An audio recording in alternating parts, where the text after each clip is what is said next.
أحسن تقويم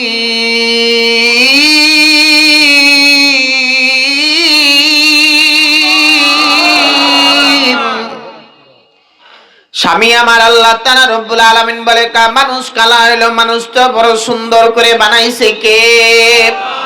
এবার আমির বিন আনাসের ভিতরে বাবা আয়াতটা ঢুইকা গেছে হ্যাঁ নিশ্চয়ই তো আমার আল্লাহ বলেছেন সূরা ৩ এর ভিতরে।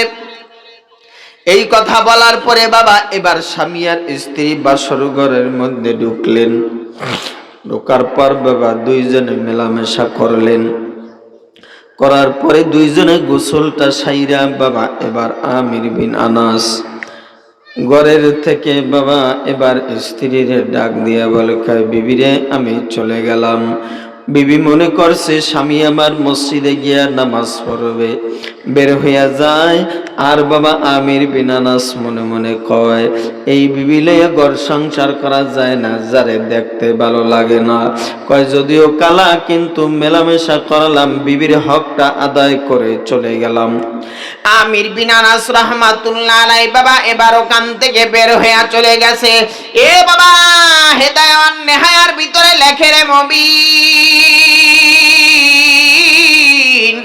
একদিন আর 2 দিন নয় রে ভাই, একটানা 25 বছরের মধ্যে আমির বিন আনাস আর বাড়িতে ফেরে নাই, খবর নাই। জোরে চিল্লা বলেন আল্লাহু আকবার। 25 বছরের মধ্যে আর খবর নাই, চলে গেছে। 25 বছর যাইয়া উনি ইবাদত করছে দূরে, বিশাল বড় জঙ্গলে এই জায়গায় এই জায়গায় ইবাদত করে 25 বছর কাটায় দিছে। কয় বছর? 25 বছর কাটায় দেওয়ার পরে এবার আমির বিন আনাস রহমাতুল্লাহ আলাইহি জেহানের মধ্যে একটা ধাক্কা লাগছে। হারে আমি তো বিবাহ শাদী করেছিলাম, আমি বিবাহ করে তো রাইখা আসছিলাম, দেশের কথা মনে পড়ছে। যেরকম আপনার আমার নবী যখন মক্কা ছেড়ে মদিনায় যায় তখন দেশের দিকে ফিরে ফিরে তাকায়। কথা বলে না ঠিক? কেন তাকাইলেন? জন্মভূমির একটা মায়া আছে আলাদা, এটা সবাই বুঝবে না। যাদের বাড়িঘর নদীতে ভাঙ্গা লয়ে গেছে ওরা বুঝবে এইটার ব্যথা কি। কয় এ বাবা আমির বিন আনাস, এবার রে মুমিন 25 বছর পর এবার বাড়ির দিকে রওনা করলেন। 25 বছর পর বাড়ির দিকে রওনা করে আল্লাহর বান্দারা এবার বাড়িতে যাবে। এলাকার ভিতরে 25 বছর, আচ্ছা বলেন তো 20-30 বছর আগে পয়সার হাট কি এমন ছিল? 20 বছর আগে যখন পয়সার হাট দিয়ে গোপালগঞ্জ এই ইয়া আপনার কি বলে এটা না, গোপালগঞ্জ রাধাগঞ্জ বাজারে মাহফিল করতে যাইতাম 20 বছর আগে, 18 বছর আগে যখন যাইতাম রাধাগঞ্জ বাজারে। এবার আমার চিস্তিয়া গ্রামে এই যে শামসুল উলুম কারিমিয়া মাদ্রাসায় ওদিকে ওয়াজ করতে যাইতাম। এই সময় দেখতাম পয়সার বাজার এমন ছিল না, রাস্তাঘাটও এমন ভালো ছিল না, নরমাল। তাই 25 বছর পরে বাবা যখন এলাকায় ঢুকলেন, ঢোকার পরে বাবা আবার দেখতে আছে এলাকা পরিবর্তন। যেইভাবে এলাকা দেখছে আর এইভাবে এলাকা নাই। এলাকার ভিতরে বাবা ঢোকার পরে যেই সময় দেখছে ছাপড়া ছাপড়া এক একটা মসজিদ, এবার দেখে বড় বড় বিল্ডিং, শহর হয়ে গেছে। এবার আমির বিন আনাস ঢুকছে শহরের মধ্যে। ঢোকার পরে বাবা এবার দেখে হাজার হাজার মানুষ লাইন দিয়ে দাঁড়াইয়া রয়েছে।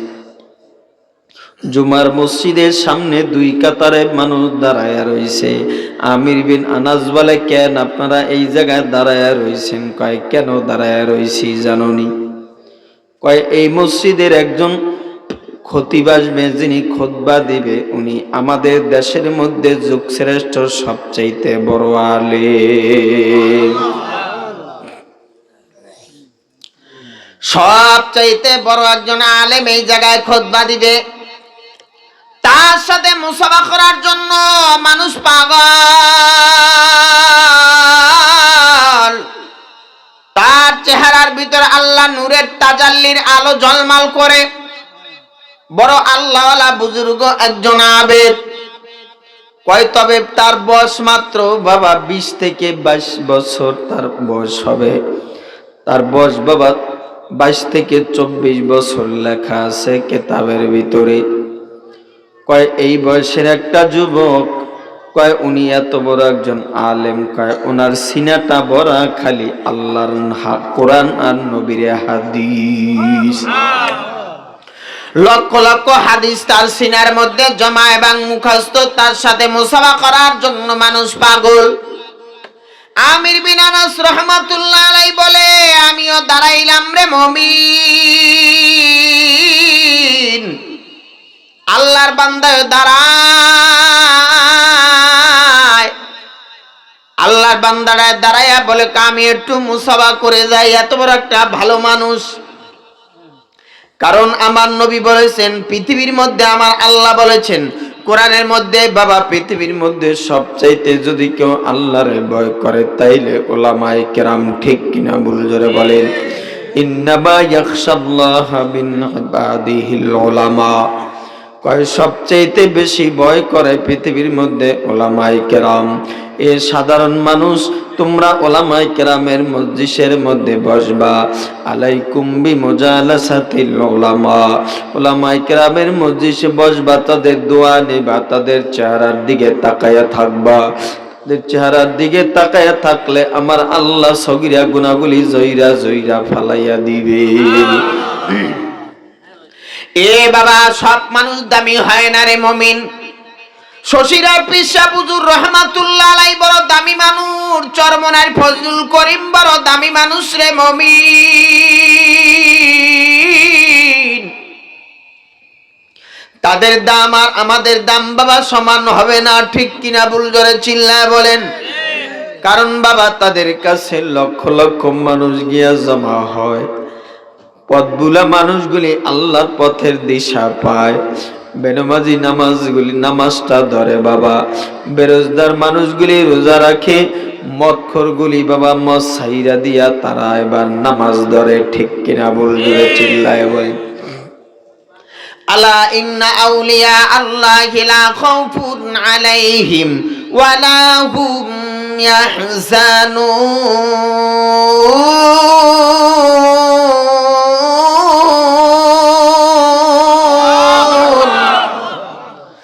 আল্লাহর ওলি যারা, যারা আল্লাহর আবেদ, এ বাবা দুনিয়ার ভেতরে তাদের কোনো ভয় নাই, কিয়ামতে ভয় নাই, হাসরে ভয় নাই, মিজানে ভয় নাই, পুলসিরাতে ভয় নাই। তারা মাল্লাহুল মাওলা ফালাহুল কুল।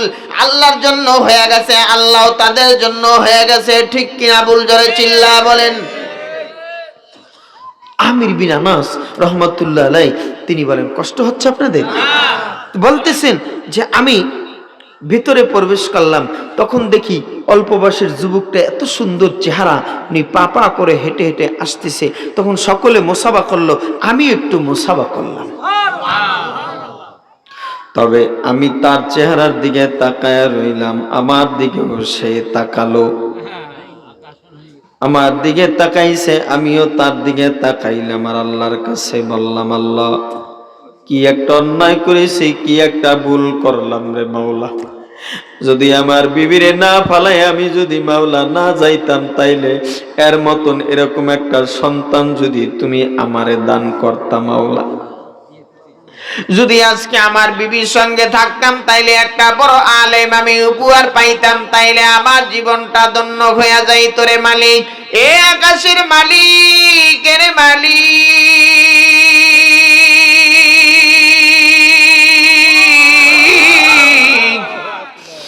আমির বিন আনাস ওই জায়গায় দাঁড়ায়া দাঁড়ায়া অজরে চোখের পানি ছাইরা দিয়া বলে, আল্লাহ যদি আজকে না যাইতাম তাইলে আমার একটা সন্তান হইতো। যদি আমারে দিতা তাইলে আজকে বড় আলেম তুমি বানাইতে পারতা। কয় এই সন্তানটা যার, তার কপালটা কত ভালো, তার তকদিরটা কত ভালো। এ বাবা আমাদের আকাবিররা বলেন, কয় একটা বাবার যদি একটা সন্তান তার লাশটা সামনে লইয়া যখন আল্লাহু আকবার বইলা তার জানাজে নামাজে দাঁড়ায়, আমার আল্লাহ কুদরতি নজর দিয়া তাকাইয়া থাকে তার দিকে রে বান্দা। বাবার লাশটা লইয়া সামনে দাঁড়ায়া যখন চোখের পানিটা সাইরা দিয়া আল্লাহু আকবার বলে দাঁড়ায়া বলে মালিক। হাদিসের ভিতরে আসছে বাবা মা বাবার জন্য যদি কোনো সন্তান দোয়া করে, দোয়ার ভিতরে কোনো বেড়া পার্টিশন নাই রে মুমিন। আর বাবা মা বাবা যদি সন্তানের জন্য দোয়া করে, কোনো বেড়া পার্টিশন নাই, ডাইরেক্ট আমার মাওলা দোয়া কবুল করে নেয়। এই বাবা কয় লাশটা সামনে লইয়া যখন আল্লাহর বান্দাটায় দোয়া করে আমার বাবার, যখন দুরূদ পড়ে নবীর প্রতি, যখন আল্লাহুম্মা গফিরি লি হাইয়িনা ওয়া মাইয়িতিনা ওয়া শাহিদিনা ওয়া গায়িবিনা ওয়া সগীরিনা ওয়া কাবীরিনা, এই দোয়া যখন পড়তে থাকে তখন আমার আল্লাহ ডাক দিয়া বলে কয় ফেরেশতারা দেখ দেখ, এ ফেরেশতারা দেখ, তোরা বলেছিলি এই আদম বানাইতে নিষেধ করেছিলি, হে ফেরেশতারা তাকায়া দেখ, আজকে আমার বান্দায় লাশটার সামনে লইয়া বাবারে দোয়া করে, আমি আল্লাহর কুদরতি অন্তরটা ঠান্ডা হয়ে যায় রে ফেরেশতারা রে। এ বাবা আমি কুতুবপুরি পায়ে হাত দিয়ে বলে গেলাম, একটা সন্তান রে বাবা আসমানি কোরআন শিখাও, একটা নাতিরে আসমানি কোরআন শিখাও, মাদ্রাসায় ভর্তি করে নুরানি মক্তবে হাদিসগুলি শিখাও রে ভাই, জিন্দিগিটা আপনার বাবা ধন্য হয়ে যাবে। এ বাবা দুনিয়ার ভেতরে এমন কোন মানুষ নাই যেই মানুষ বলতে পারবে যে আমি নেককার, আমি পরহেজগার মুত্তাকিন, কিন্তু বাবা এক উসিলায় না আর এক উসিলায় মাওলায় ক্ষমা করে দিবে, ঠিক কিনা ভুল বলেন? আমির বিন আনাস রাহমাতুল্লাহ আলাইহি এই জায়গার ভেতরে বসে বাবা যার যার করে চোখের পানি সাইরা দিয়া কান্দে আর আফসোস করে রে মুমিন। এমন ভাবে আফসোস করে সমস্ত মানুষ বলে রে আল্লাহর বান্দা আপনি কে? আপনার তো কোনো সময় আমরা এই শহরে দেখি নাই, তবে আপনার বাড়ি কোন জায়গায়, ঘর কোন জায়গায়? আমি একজন মুসাফির মানুষ। জোরে চিল্লা বলেন আল্লাহু আকবার। কষ্ট হচ্ছে বাজার আপনাদের? বলবেন, কষ্ট হলে আমাকে ইশারা দিবেন, আমি দোয়া করে দেব। জিন্দিগিটা বড় দামি জিন্দিগি বানান। জিন্দিগিটা যদি দামি জিন্দিগি বানান, একটা ছাত্র, একটা ছেলে, একটা নাতি, একটা ভাইস্তা, একটা ভাই, ছোট ভাই, তাকে যদি এক মাদ্রাসায় কোরআন শিক্ষা দেন, হাদিস শিক্ষা দেন, আপনার জীবনটা রাস কপাল। সুবহানাল্লাহ, জোরে বলেন সুবহানাল্লাহ। তারা যখন কবরের কিনারায় দাঁড়াইয়া বলবে আল্লাহ তুমি আমার দাদারে মাফ করে দাও, আল্লাহ তুমি আমার নানারে মাফ করে দাও, আল্লাহ তুমি আমার বাবারে মাফ করে দাও, মায়েরে মাফ করে দাও, আল্লাহ তুমি আমার আত্মীয়রে মাফ করে দাও, আল্লাহ বলে তুই যখন বলছস আমি মাফ করে দিলাম। কারণ তলবে ইলমের কোনো গুনাহ নাই। আপনাদেরকে একটা প্রশ্ন করি, যখন বাংলাদেশে অন্য দেশের কোনো প্রধানমন্ত্রী আসে, রাষ্ট্রদূত আসে, তখন এয়ারপোর্ট থেকে নিয়ে তাকে একটা লাল গালিচা বিছিয়ে দেয় সম্মানের কারণে, দেয় কি দেয় না? সম্মান করে কি দেয়? লাল গালিচা বিছায়। আল্লাহ তাআলা বলে এই পৃথিবীর মধ্যে আমার কাছে কে দামি জানো? কয় যারা খায়রুকুম মান তাআল্লামাল কুরআন ওয়া আল্লামা, এই পৃথিবীর মধ্যে শ্রেষ্ঠ দামি যারা কোরআন শিখে, এই উলামায়ে কেরাম, আর যারা শিখায় তারা বড় দামি। জোরে কোন সুবহানাল্লাহ। কয় যেই তলেব ইলম রাস্তা দিয়ে হাঁটে, আমি আল্লাহ তাআলা রব্বুল আলামিন তাদেরকে এমন সম্মান করে থাকি, তাদের পায়ের নিচে ফেরেশতাদের নূরের পরের গালিচা বিছাইয়া দেই। এ বাবা তারা বড় দামি। এই মাদ্রাসার প্রত্যেকটা তলবে ইলম বাবা দামি, তাদের পায়ের নিচে একটা সুইপারের ছেলে যদি আল্লাহর কোরআন পড়ে, এই ছেলেটাও দামি। একটা প্রধানমন্ত্রীর ছেলে যদি কোরআন পড়ে, ওটাও দামি। এ বাবা হিন্দু ধর্মের মধ্যে তাদের ধর্মের বই ছাড়া কারোরে বাবা ধরতে দেয় না। হিন্দু ধর্মের মধ্যে তাদের ঠাকুর ছাড়া বাবা কারোরে বইটা ধরতে দেয় না, সাধারণ মানুষের ধরতে দেয় না। খ্রিস্টান ধর্মের বই তাদের বাবা তাদের পাদ্রী ছাড়া ছাড়া কেউ ধরতে পারে না, বৌদ্ধ ধর্মের মেন যে ঠাকুর ওনার ছাড়া কেউ ধরতে পারে না। আর আমাদের আল্লাহর কোরআন সুইপারের ছেলেও ধরতে পারে উজুর সহিতে বাবা, উজু কইরা পবিত্র হইয়া সুইপারের ছেলেও ধরতে পারে, মন্ত্রীর ছেলেও ধরতে পারে, ঠিক কিনা বল ধরে চিল্লায় বলেন। এটাই হলো ইন্নাদ্দীনা ইনদাল্লাহিল ইসলাম, ঠিক কিনা বল ধরে চিল্লায় বলেন। এ বাবা ইসলাম ধর্মটা এত সুন্দর একটা ধর্ম বাবা, এই ধর্মটা বাবা অন্য কোন ধর্মের ভিতরে নাই রে মুমিন, তাদের ধর্মের ভিতরে এত শান্তি নাই রে বাবা, কারণ এই শান্তিটা নিয়ে আসছে কে? ওমা আরসালনাকা ইল্লা রাহমাতাল লিল আলামিন।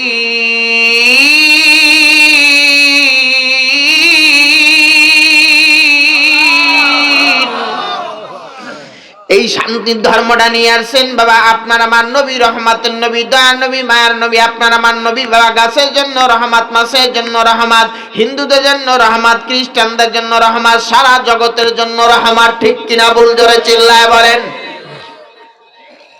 এই দামি নবী বাবা আপনার দামি উম্মত বাবা, তবে আল্লাহর কোরআনটারে ভালো করে ধরেন। এই বাবা কোরআনে যাহা বলেছে তাহা সত্য না মিথ্যা, জোরে কোন।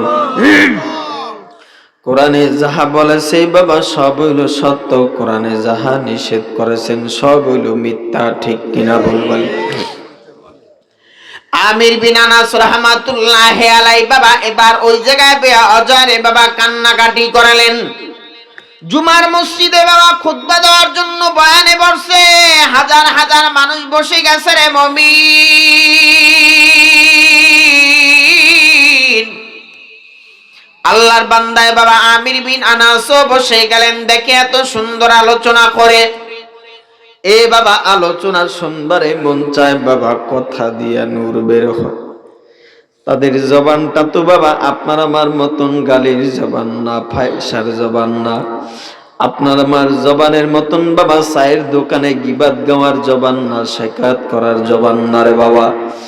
আপনার আমার জবানের মতন অশ্লীল কথাবার্তা বলার জবান না, তাদের জবানটা হইছে তালিল কোরআন, জোরে চিল্লা বলেন সুবহানাল্লাহ। তাদের জবানটা পাক জবান, এই পাক জবান দিয়া যাহা বলে তাহাই আল্লাহর দরবারে কবুল। আমার একজন ওস্তাদ তিরমিজি সানি পড়াইছে, ওস্তাদ রে বলতাম পানি নিয়ে দিত, আর কত পানি নিয়ে দিত আর খালি ফু দিত। কইতাম হুজুর কিছু তো বললেন না। কয় বাবা জবানটা যদি ভালো থাকে খালি কবা আল্লাহ মাফ করে দাও, আল্লাহ ভালো করে দিবে। আর জবানটা যদি গালির জবান হয় পুরো 30 পারা কোরআন পড়িয়ে দিলেও কিছু হইবে না। কথা কয় না, কথা কয় না। আচ্ছা একটা কথা বলি আপনাদেরকে, মোবাইলটা চিনেন? এই মোবাইলের মধ্যে একটা নাম্বার আছে না, আমার নিজস্ব নাম্বার, লাস্ট হইছে 65। এখন লাস্টে যদি আমি 64 নাম্বার ফ্যাক্সিলিটি দিয়েহি আর 100 টাকা ভরতে দিয়েহি, কোন নাম্বারে যাইব? 64তে চলে যাব না? কি এর লেগে যাইব? ভুলের কারণে। কি লেগে যাইব? ভুলের কারণে। চায়ের দোকানে যদি আপনি কারোর গিবাত গান শেকায়ত করেন, আপনার আমল নামার নেকগুলি এই ভুলের কারণে যার নামে গিবাত গাইছেন ওর নামে ট্রান্সফার হয়ে চলে গেল, নিজে শূন্য। নিজে কি কবি কি রে, আমি ওয়াজ শুনলাম, আমল করলাম, 5 ওয়াক্ত নামাজ পড়লাম, জুমা করলাম, রোজা রাখলাম, আমার শূন্য কে? কবে তুই খালি চায়ের দোকানে বইবে খালি গিবাত গাইছিস, তোর আমল নামার নেক সব আমল নামায় জমা হয়ে গেছে ভুলের কারণে। এই জন্য ইমামে আজম আবু হানিফা রহমাতুল্লাহ আলাইহি কইছে, যদি কারোর নামে গিবাত গাও তাহলে তোমার মা বাবার নামে গাইও, তোমার নেক যদি মা বাবার নামে যায় মা বাপ নাজাত পেয়ে জান্নাতে যাইব। কার নামে গাইব? বাপমার নামে গিবাত গাও, তারপর মানুষের নামে গিবাত। আমাদের আঁকা বইব গেলে ঘি ভাত, ঘি দিয়া ভাত খাইতে যেরকম মজা লাগে এই গিবাত গাইতে ওরকম মজা লাগে। আর শয়তান খালি খুশি হয়। শয়তান কি হয়? শয়তান আমাদের প্রকাশ্য শত্রু না বন্ধু। আলাম আহাদ ইলাইকুম ইয়া বানি আদম আল্লা তা'বুদুশ শাইতান ইন্নাহু লাকুম আদুউম মুবিন।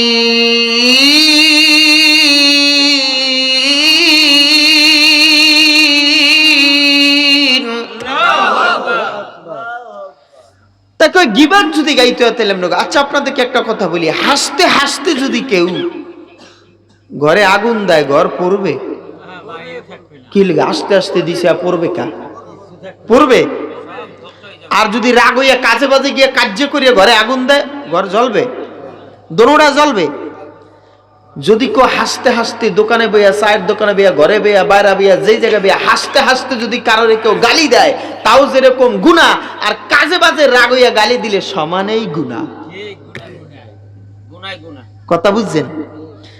আমাদের মরহুম শায়েখ রহমাতুল্লাহ আলাইহি বলছেন, কয় বাবা আমার হযরত আইয়ুবী সাহেব বলেন যে বাবা যদি হাসতে হাসতে গালি দিলেও গুনাহ, আর কাজে বাজে গালি দিলেও গুনাহ। ছোট্ট সাপে কামড় দিলেও যেরকম বিষ, বড় সাপে কামড় দিলে একই বিষ। কথা হয় না? যদি ছোট সাপের মনে করি আরে এলালা এই সাপে কামড় দিলে কি হইবে, কিন্তু ওর বিষ আছে না নাই, এটা কামড় খাইয়ে দেখেন কেমন অবস্থা হয়। আহা, এ বাবা চায়ের দোকানে বইয়া কত গিবাত গাইলাম, কত বাবা সকল খুরি করলাম বাবা, জীবনে ভাইবা দেখি নাই, চিন্তা করে দেখি নাই।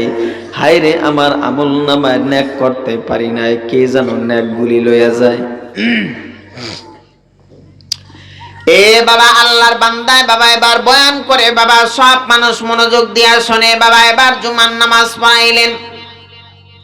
জুমার নামাজ পড়াবার পরে এবার আল্লাহর বান্দা এবার তিনি হাঁটতেছেন, মোনাজাত দিয়া বের হইয়া যায়। রে মুমিন, কষ্ট হয় আর কয়েকটা মিনিট সময় দেওয়া যাবে না? যাবে যাবে ইনশাল্লাহ। আল্লাহর বান্দায় বলতেছে নাইমা জায়গা। এখন আমির বিন আনাস রহমাতুল্লাহ আলাইহি কয় হুজুর একটু দাঁড়াইবেন, আমি একটু কথা বলতাম। সুবহানাল্লাহ। কয় আপনি কি বলবেন আঙ্কেল বলেন। কয় বাবা আমি আপনাকে বলতাম আপনার বাড়ি কোন জায়গায়, আপনি কি করেন। কয় আঙ্কেল আপনারা তো আমরা এই গ্রামে কখনো দেখি নাই, তবে আমার নামটা আপনি শুনতে চান। কয় আমার নাম হইল কি আপনি জানেন না? আমার নাম হইল ইমাম মালিক। নাম কি? এ বাবা চার মাযহাবের মধ্যে বাবা চারটা মাযহাব বাবা বড়, হানাফি, মালিকি, হাম্বলি, শাফি। একজনের নাম হলো নোমান ইবনে সাবিত, ইমাম আবু হানিফা রাহমাতুল্লাহ আলাইহি। আরেকজনের নাম হলো ইমাম শাফি রাহমাতুল্লাহ আলাইহি। আরেকজনের নাম হলো ইমাম হাম্বলি রাহমাতুল্লাহ আলাইহি। আরেকজনের নাম হলো ইমাম মালিক রাহমাতুল্লাহ আলাইহি। জোরে কোন সুবহানাল্লাহ।